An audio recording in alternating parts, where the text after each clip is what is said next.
The sun hadn't yet burned through the morning haze over the Indian Ocean when Lieutenant Commander Jack Reaper Malone felt the catapult slam him back into his seat.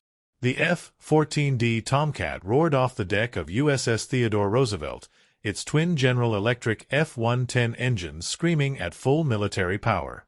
His radar intercept officer, Lieutenant Sam Wizard Chen, sat behind him, already scanning the airspace with the AN/AWG-9 radar system, a piece of technology so advanced it could track 24 targets simultaneously at ranges exceeding 100 miles.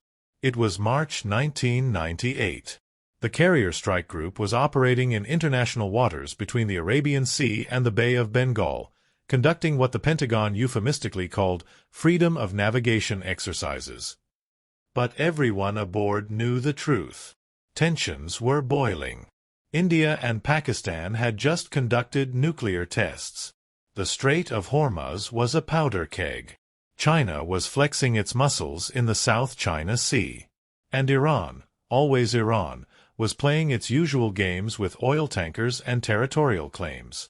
This morning's exercise was supposed to be routine. Operation Crimson Banner, a multinational air combat training evolution involving forces from the United States, Britain, France, and Australia. For 3 days, the Allied fighters would square off against an aggressor force made up of their own squadrons playing the role of potential adversaries. The rules were simple: no live weapons, strict altitude restrictions, and everyone goes home for beers afterward. But as Reaper's Tomcat climbed through 15,000 feet, something felt wrong. "Wizard, what v you got?" Reaper's voice crackled through the intercom. "Too much," Chen replied, his tone flat but tense. "I'm counting." "Jesus, Reaper, I've got at least 16 contacts.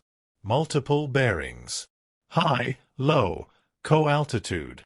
This wasn't on the brief. Reaper's jaw tightened. The brief had called for 8 adversary aircraft, 4 F-16s playing Russian MiG-29s, for F divided by a -18s simulating Chinese J-8s. Nothing more. 16 contacts meant someone had changed the rules without telling them. "Control, this is Reaper 1-1. We're showing twice the expected red air. Can you confirm the exercise parameters?" "Static." "Then, Reaper, maintain current heading. Stand by for updated threat picture." That wasn't a confirmation. That was a stall.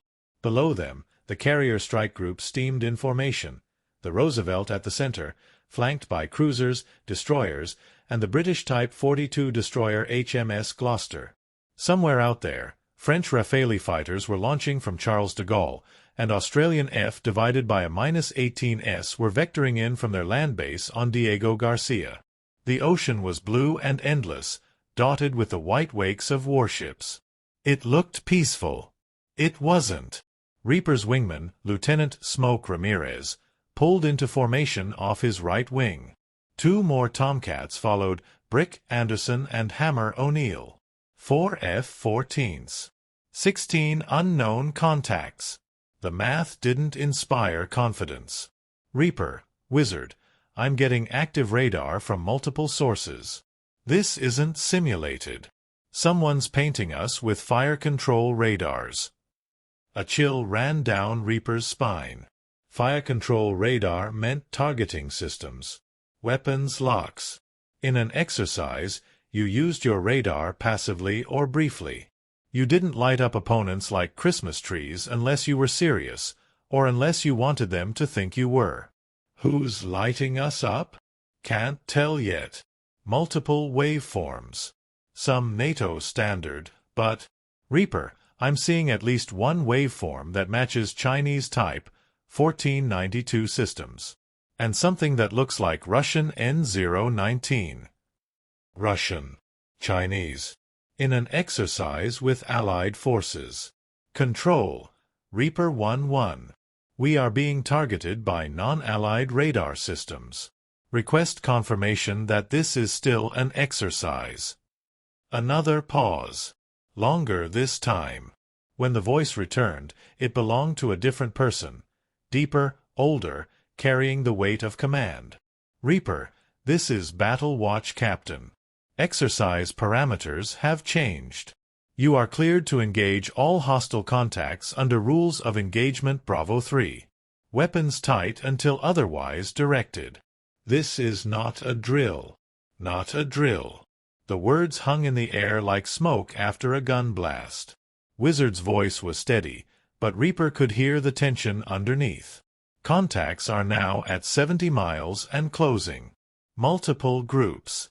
I'm designating. Jesus, Reaper, I've got 4 distinct formations.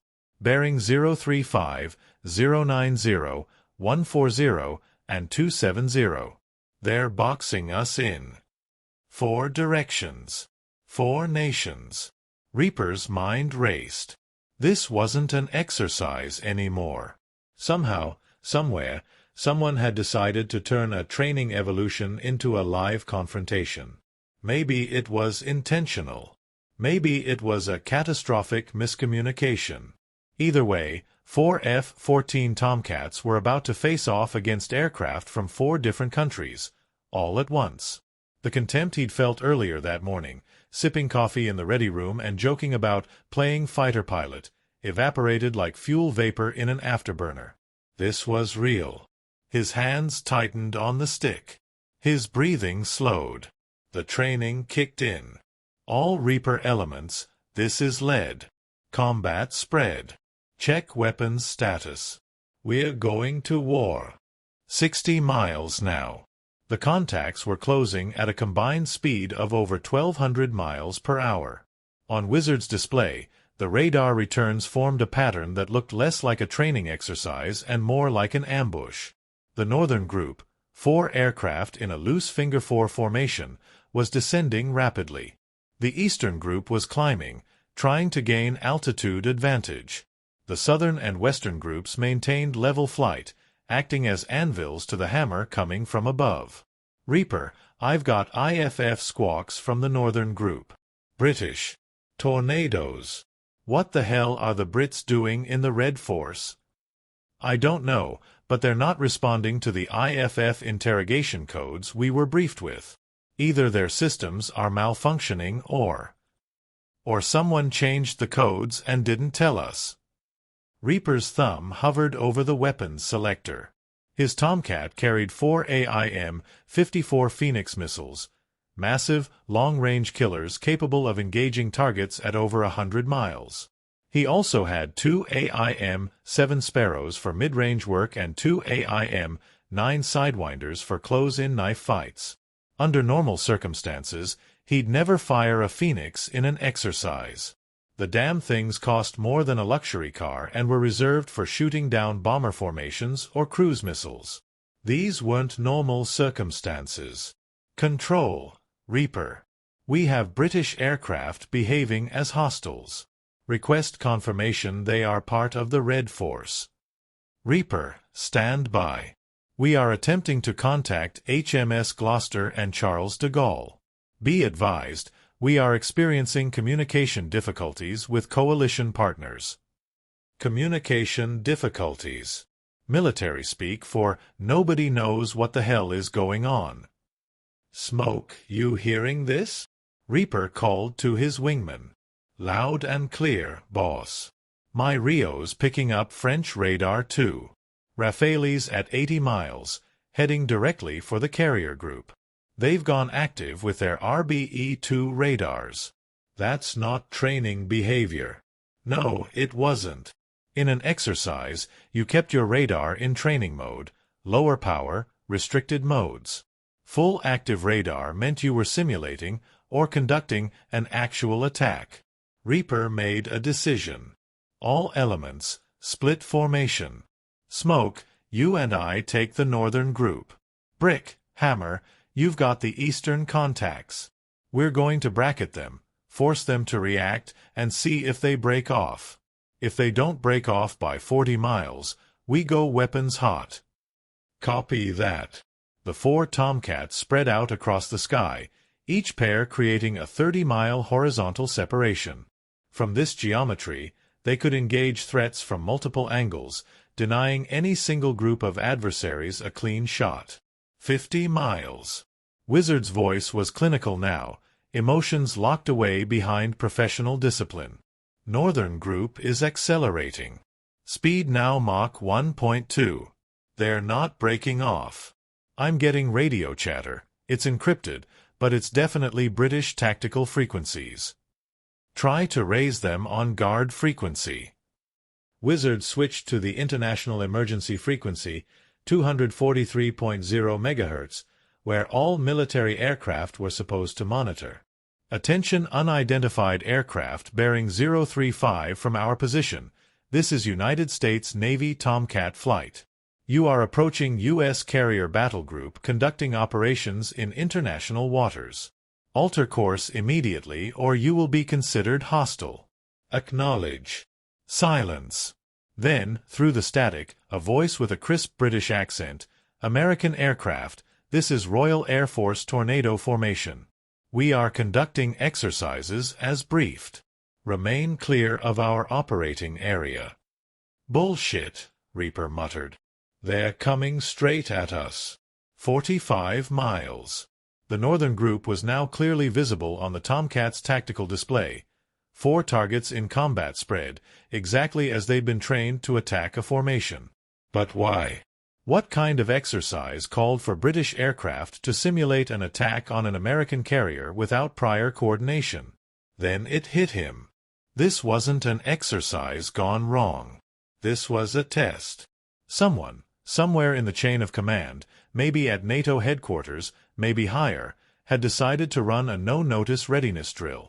Throw the squadrons into chaos, cut communications, change IFF codes, and see how they react under pressure. It was the kind of thing Pentagon planners loved, realistic training that simulated the fog of war. The problem was, nobody had told the pilots. And when you surprise fighter pilots with what looks like a coordinated multinational attack, people can get killed. Control, Reaper. We need clarity right now. Are we authorized to engage or not? Reaper, weapons tight. Repeat, weapons tight. Defensive actions only unless fired upon. Roger. Reaper exhaled slowly. Weapons tight meant he couldn't shoot first. But defensive actions gave him room to maneuver. 40 miles. Brick, what's your eastern group doing? They've split, came the reply. 2 are climbing, 2 are diving. Classic pincer. These guys know what they're doing. Of course they did. If these were French Rafales, they were flown by some of the best pilots in Europe. Same with the Tornadoes. The Australians and whoever else was out there weren't amateurs either. 35 miles. The distances were collapsing. In less than 2 minutes, they'd be in visual range. In 3 minutes, they'd be in Sidewinder range. After that, it was a dogfight. Training or not, things could go very wrong very fast. Reaper's eyes scanned the sky. Clear blue, cloudless, perfect visibility. He could see contrails now, thin white lines scratched across the horizon, marking the paths of the approaching aircraft. 4 from the north. 4 from the east. And according to Wizard's display, the southern and western groups were accelerating too. Wizard, how many total now? 22. I'm counting 22 individual contacts. Reaper, this is way beyond anything we briefed. 22 aircraft versus 4. Tomcats. 5-to-1 odds. Even if every Tomcat pilot was Top Gun trained, and those were terrible numbers. Control, Reaper. We are now showing 22 hostile contacts. 4 F-14s cannot defend the carrier group against this many aircraft. Request immediate reinforcement. Reaper, be advised, additional CAP flights are launching now. ETA 15 minutes. 15 minutes was an eternity in air combat. In 15 minutes, an attacking formation could penetrate the carrier's air defense zone, simulate anti-ship missile launches, and be back at their bases sipping tea. 30 miles. All elements, go active radar. Light 'em all up. Let's see if we can break their nerve.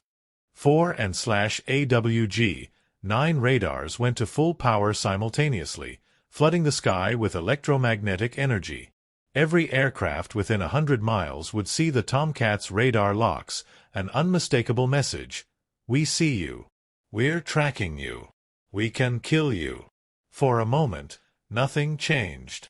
Then, slowly, the northern formation began to turn. They're breaking off. Wizard's voice carried a hint of relief. But the eastern group didn't turn. Neither did the southern or western formations. They kept coming. Reaper's heart rate kicked up another notch.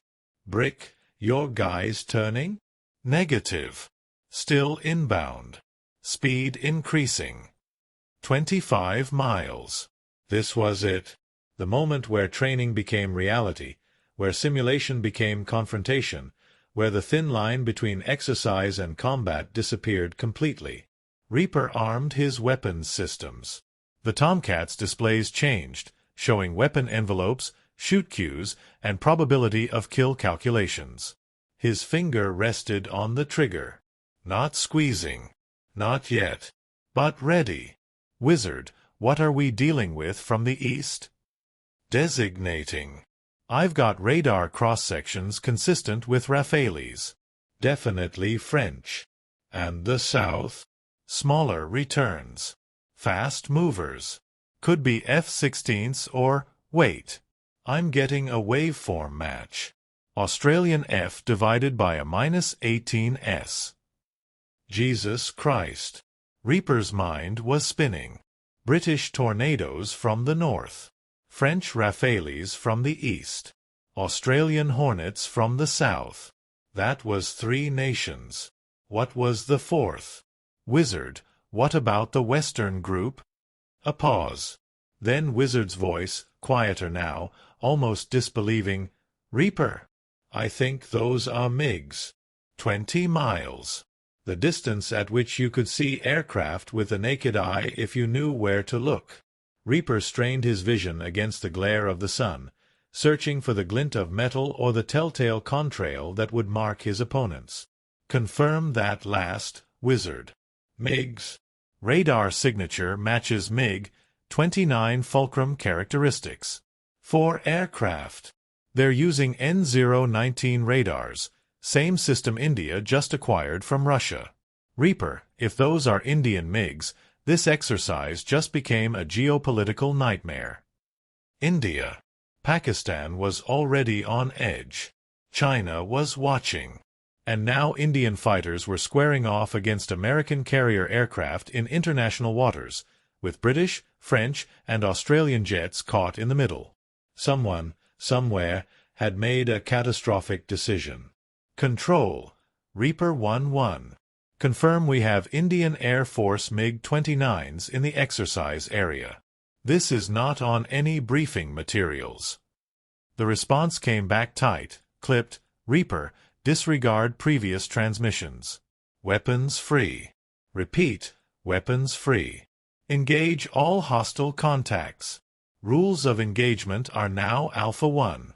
Defend the carrier group by any means necessary. Weapons free. The words every fighter pilot trains for and hopes never to hear outside of wartime. Wizard's breathing quickened. Reaper, Alpha 1 ROE means. I know what it means. We can shoot on threat alone. We don't have to wait to be fired on. But Reaper also knew that shooting down a British Tornado or a French Rafale or an Australian Hornet, even in an exercise gone horribly wrong, would be a career-ending, alliance-destroying, court-martial guaranteeing disaster. And shooting down an Indian MiG? That could start a regional war. All elements, hold fire. I don't care what control says. Nobody shoots unless I give the command or you are actively being engaged with live weapons. Understood. 3 voices acknowledged. Smoke copies. Brick copies. Hammer copies. 15 miles. The northern group, the British Tornadoes, had turned away but were now orbiting at a distance, as if watching. Waiting. The French Rafales from the east were in full attack profile, descending through 20,000 feet at supersonic speed. The Australian Hornets from the south were climbing, trying to bracket the Tomcats between high and low threats. And the MiGs from the west. Wizard, what are the MiGs doing? They're just sitting there. 12 miles out, Angels 20, holding position. They're not maneuvering, not accelerating. Just watching. That was almost more terrifying. In combat, a pilot who doesn't maneuver is either supremely confident or waiting for something. Smoke, break left. You and I are taking the French. Brick, hammer, you've got the Australians. Do not let them get behind the carrier group. Copy. The formation split. Reaper and Smoke rolled left, pulling 6GS in a descending turn that pressed them into their seats and grayed out their vision at the edges. The Tomcat was a big aircraft, 64 feet long, 64-foot wingspan, but it could move like a predator when it needed to. 12 miles. The Rafales were now visible, 4 dark specks against the lighter sky, growing larger by the second. Fox 3. Smoke's voice crackled over the radio. He'd simulated a Phoenix launch, calling it out to mark the engagement. The Rafales reacted instantly, breaking in 4 different directions, chaff and flares blooming behind them even though this was supposedly an exercise. The French pilots were treating this like combat. That meant Reaper had to as well. Wizard, lock up the lead Rafale. I'm taking the shot. Locked. You have tone. The AN/AWG-9 radar had the French fighter painted, the Phoenix missile seeker head was tracking, and the fire control computer was showing a 92% probability of kill. In a real engagement, Reaper would press the trigger and send a 1,000-pound missile downrange at Mach 5. In this engagement, he didn't know what this was anymore. Fox 3. Fox 3. Reaper called, simulating the launch. The Rafale pilot must have seen the Tomcat's radar lock because he executed a brutal defensive break, pulling his aircraft into a 9G turn that would have crushed an untrained pilot into unconsciousness. Flares scattered across the sky, bright magnesium stars meant to decoy heat-seeking missiles. But Reaper wasn't firing heat-seekers. The Phoenix was radar-guided. Flares wouldn't help. Splash 1, Wizard called, using the terminology for a simulated kill. Lead Rafale is out of the fight. 3 remaining. The other Rafales were now maneuvering hard, trying to get angles on the Tomcats. One was climbing vertical, afterburner lit, trying to gain altitude advantage. Another was diving toward the deck. The third was turning hard into Reaper's formation, going for a head-on engagement. Smoke, take the climber. I've got the nose on. Roger. Reaper pulled the Tomcat's nose up, pointing it at the oncoming Rafale. This was the worst kind of engagement, a head-on pass where both aircraft were closing at over 1,500 miles per hour combined speed. You had seconds to lock, fire, and break away before you collided. 6 miles. 5 miles. 4 miles. Tone. I have tone. Wizard's voice was urgent.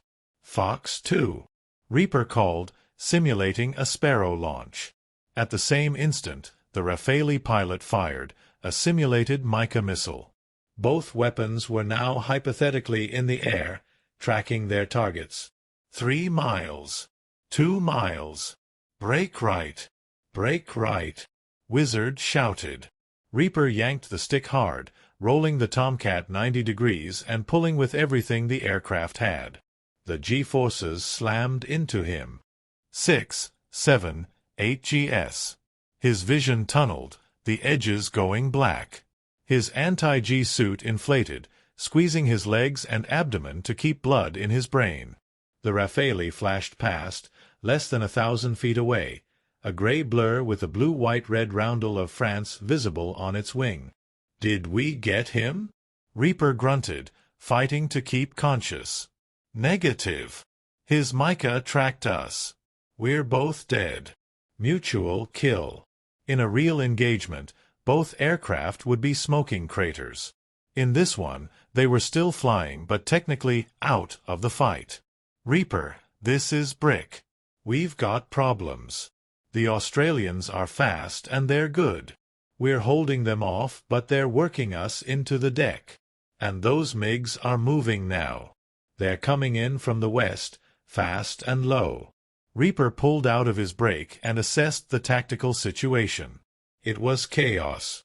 The remaining Rafales were now engaging with smoke. The Australians were mixing it up with brick and hammer.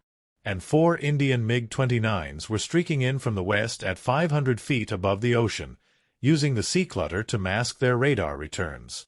And then, through all the confusion, Reaper heard a sound he'd never heard in all his years of flying. A missile warning tone.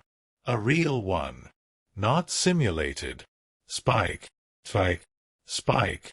Wizard's voice went from professional calm to sharp urgency in an instant. "Someone just locked us up with fire control radar. It's from the MiGs. Reaper, they're tracking us with live systems." "They can't be. This is an exercise. Tell that to my threat receiver. I've got an active radar missile seeker illuminating us. Bearing 270. If that's not simulated, we've got about 15 seconds before impact." Reaper's training took over. He didn't think. He acted. All elements, defensive. Chaff and flares. Brake formation. He slammed the throttles to full afterburner and pulled the Tomcat into a vertical climb while punching the countermeasures button. Chaff, metallic strips designed to confuse radar-guided missiles, burst from dispensers on the Tomcat's belly. Flares followed, burning at thousands of degrees to seduce heat seekers. "Wizard, is it tracking?" "Can't tell. Too much clutter. Wait. It's gone. Lost lock. Either we defeated it or it was never real." But Reaper's hands were shaking on the stick. His heart hammered in his chest. For those 15 seconds, he'd thought he was about to die. "Control. Reaper 1-1. We just had a live missile lock from the MiG formation. Confirm this is still an exercise. Static. Then, Reaper, stand by." "Negative. I need confirmation now. Did someone just fire at us or not?" More static. Longer this time. When the voice came back, it was different again. Older. More authority. An admiral, maybe. "All Reaper elements, this is Strike Force Commander. Exercise is terminated. Repeat, exercise is terminated. All aircraft return to base immediately. Weapons safe. Acknowledge." Reaper 1-1 acknowledges. One by one, the other voices checked in. The Rafales turned away. The Australians broke off. The British Tornadoes, still orbiting to the north, waggled their wings, a gesture of respect, and headed back toward HMS Gloucester. And the MiGs? They simply vanished, dropping to wave-top height and accelerating away to the west until they disappeared from radar. Wizard's voice was quiet. "Reaper. What the hell just happened?" "I don't know, Wiz. I honestly don't know." The carrier deck was crowded when Reaper's Tomcat caught the 3-wire and slammed to a stop. Maintenance crews rushed forward to chock the wheels and fold the wings. But there were others too, men in khaki uniforms with captain's bars and admiral's stars. This wasn't a normal recovery. Reaper and Wizard climbed down from the cockpit in silence. Their flight suits were soaked with sweat. The adrenaline was wearing off now, replaced by exhaustion and confusion. As soon as Reaper's boots hit the deck, a commander approached. Not one of the squadron officers, but someone from the carrier's intelligence section. "Lieutenant Commander Malone, you and your crew are to report to the flag bridge immediately." "What about my aircraft?" "It's being inspected now." "Inspected. Not maintained. Inspected." The walk through the carrier's corridors was surreal. Sailors moved aside as they passed. Some stared. Word had spread. Something had happened during the exercise. Something bad. The flag bridge was the Carrier Strike Group commander's domain, a space filled with radar displays, communication stations, and maps. Admiral Robert Kensington stood at the center, a tall man in his late 50s with silver hair and a jaw that looked like it had been carved from granite. He turned as Reaper and Wizard entered. "Gentlemen, sit." They sat. Kensington studied them for a long moment, then spoke. "What you experienced this morning was Operation Crimson Banner, but not the version anyone briefed you on. 3 weeks ago, the National Security Council authorized a multinational exercise designed to test alliance coordination under extreme stress. The scenario was intentionally chaotic. Communications were restricted. IFF codes were changed without notice. And yes, the rules of engagement were deliberately ambiguous." Reaper's jaw tightened. "Sir, with all due respect, that's insane. We could have shot down Allied aircraft. You nearly did exactly what you were supposed to do," Kensington interrupted. "You maintained fire discipline. You didn't panic. You made decisions under pressure that, had this been a real combat situation, would have saved lives." "What about the MiGs?" Wizard asked. "Were they really Indian? Did they really lock us up?" Kensington's expression darkened.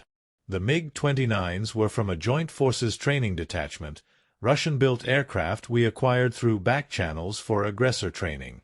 They're flown by U.S. pilots who train specifically to replicate foreign tactics. As for the missile lock..." He paused. "There's some dispute about that. The pilot of the MiG claims his radar malfunctioned and went active inadvertently. Our technical analysis is ongoing." "So it was an accident?" "Maybe. Or maybe it was a pilot who got too deep into his role. Either way, it's being investigated." Reaper felt a wave of anger rising. "Sir, we trained for years to tell the difference between real and simulated combat. What we experienced this morning crossed that line. If the goal was to create stress, congratulations, but if the goal was to build alliance cohesion, I think you failed." Kensington's expression didn't change, but something flickered in his eyes. Agreement, maybe, or regret. "Your opinion is noted, Lieutenant Commander. And for what it's worth, you're not the only one who feels that way. The British, French, and Australians have all filed complaints. The exercise achieved its objective, but the cost may have been too high." "What objective?" Wizard asked. "What was the point of all this?" "To see if we could fight together when everything goes wrong," Kensington replied. "In real combat, communications fail. Intelligence is bad. Allies misidentify each other. Fog of war isn't just a metaphor, it's a guarantee. We needed to know if our forces could handle that kind of chaos. Now we know." "And?" Reaper pressed. "Can we?" Kensington allowed a small, grim smile. "You're still here. Your aircraft are intact. Nobody fired a real weapon. So yes, Lieutenant Commander, we can. But barely. The debrief lasted 4 hours. Every second of the engagement was analyzed, dissected, and scrutinized. Radar tracks were overlaid with radio transmissions. Decision points were examined. Mistakes were identified, and there were plenty. Smoke had called a Fox 3 on a friendly contact that turned out to be a French E-2 Hawkeye that had wandered into the wrong airspace. Brick had nearly fired on an Australian Hornet because the IFF codes didn't match. Reaper himself had locked up a British Tornado for 17 seconds before Wizard convinced him it was friendly. But they hadn't shot. None of them had. Despite the confusion, the fear, and the pressure, every single pilot in the exercise had maintained discipline and followed their training. In a twisted way, the exercise had succeeded. That evening, Reaper stood on the carrier's flight deck, watching the sun set over the Indian Ocean. The sky was painted in shades of orange and purple, beautiful and indifferent to the human dramas playing out below. Wizard appeared beside him, holding 2 cups of coffee. "Heard from the French," Wizard said, handing Reaper a cup. "Their lead Rafale pilot wants to buy you a drink next time we're in port. Says you're the only American who's ever killed him in an exercise." Reaper smiled despite himself. "What about the Australians?" "They're pissed." Brick pushed one of their guys so hard he overstressed his airframe. Cracked a bulkhead. They're calling him Sledgehammer now instead of Brick. "And the British?" "Professional as always. Said it was a bloody good show and invited us to train at their base in Cyprus next year." Reaper sipped his coffee. It was terrible, but it was hot and it was there. "What about the MiGs? Anyone hear from them?" Wizard shook his head. "Vanished. Probably back in some classified hangar somewhere. The official story is they were never here." "But they were." "Yeah, they were." They stood in silence for a while, watching the light fade from the sky. Finally, Wizard spoke. "You think this was worth it? Putting us all through that?" Reaper thought about it, really thought about it. The fear. The adrenaline. The split-second decisions. The weight of knowing that a single mistake could have killed someone or started an international incident. Was it worth it? "I don't know," he admitted. "But I know this. When the real thing happens, and it will happen someday, we'll be ready. Because we've already been through hell once. And we survived." Wizard nodded slowly. "I heard something interesting from one of the intelligence guys. He said the reason they ran this exercise wasn't just about training. It was a message." "To who?" "To anyone watching. China, Russia, Iran. Anyone who thinks they can push us around or separate us from our allies. The message is, you can throw everything at us, scramble our communications, turn our own systems against us, create chaos and confusion, and we'll still hold together. We'll still fight. And we'll still win." Reaper smiled. It was a cold smile, the kind worn by men who've seen the edge and stepped back. "Then I guess it was worth it." The official report on Operation Crimson Banner was classified and filed away in Pentagon archives. The public never learned about the 4 F-14 Tomcats that faced fighters from 4 nations at once, or about the moment when an exercise nearly became a shooting war. But in ready rooms and squadron bars across the fleet, the story spread. It became legend. Years later, after the F-14 Tomcat was retired from U.S. Navy service, Reaper, now Captain Malone, stood in front of a class of fighter pilot students at Top Gun. He told them about that morning over the Indian Ocean, about the chaos and confusion, about the moment he thought he was going to die, and about the lesson he learned. "Flying a fighter jet is easy," he told them. "Any pilot with decent hands can master the stick and throttle. But being a fighter pilot, a real one, means making decisions when everything is falling apart. When you can't trust your instruments, can't trust your briefings, can't even be sure who's on your side. That's when you find out who you really are." He paused, looking at the young faces in front of him. Faces that would soon be flying into their own chaotic, confused, terrifying situations. The Tomcat was a beautiful aircraft. Powerful, fast, deadly. But what made it dangerous wasn't the engines or the missiles. It was the guy in the front seat and the guy in the back. The human beings who could think, adapt, and make choices. Machines are predictable. Humans aren't. And that's our advantage. He smiled. "Remember that when you're out there, surrounded by unknowns, facing odds that don't make sense.